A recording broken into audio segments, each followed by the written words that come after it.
One, two, one, two, three, four.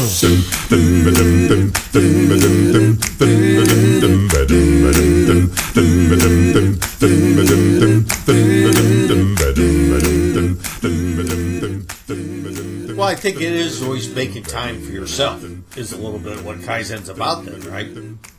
Oh, it's a great way to say it. I mean, I remember reading this wonderful book years ago. It's called The Wealthy Barber.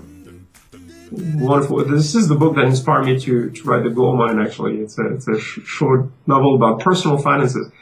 People think that I wrote The Gold Mine about the gold, but I read The Gold after I wrote The Gold Mine. I hadn't, for some reasons, I hadn't discovered the gold then. But I had read this book called The Wealthy Barber.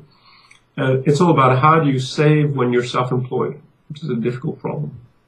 And this guy was saying, well, usually we try to save when we only put aside the money left at the end of the month. But of course, there's never any money left at the end of the month. So he had this concept that you should pay yourself first. Now, every time you get a check, you put 10% aside for yourself. This is how you save. And I think this is a wonderful concept. And this is exactly what you're saying, and this is exactly what Kaizen is. You do the Kaizen first. You set aside something for yourself. And in lean terms, there is taking care of today and taking care of tomorrow.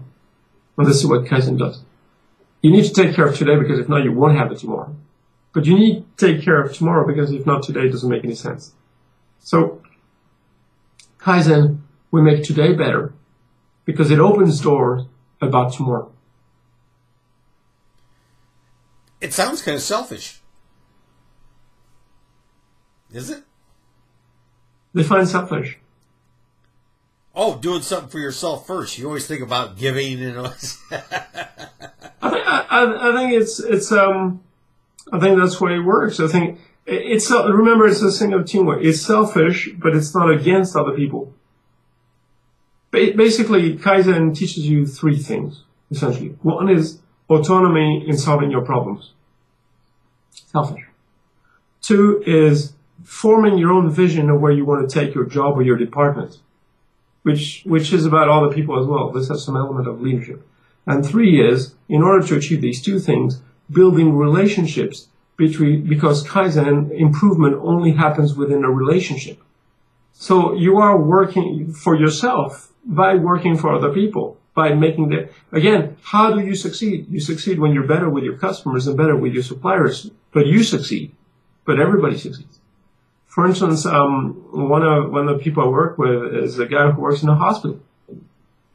And we're going at this completely different thing from everywhere else. It's a hospital. So he's an administrative director, and the first thing I said to him, build relationship with surgeons and nurses, build the relationships. And within these relationships, have the improvement.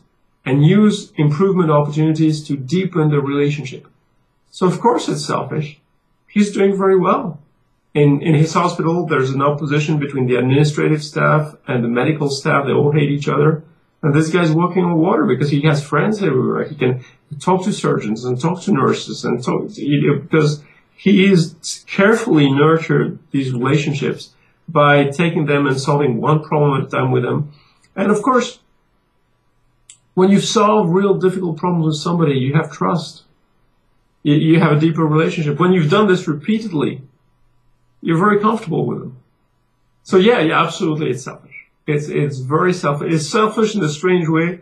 It's selfish in a way that you learn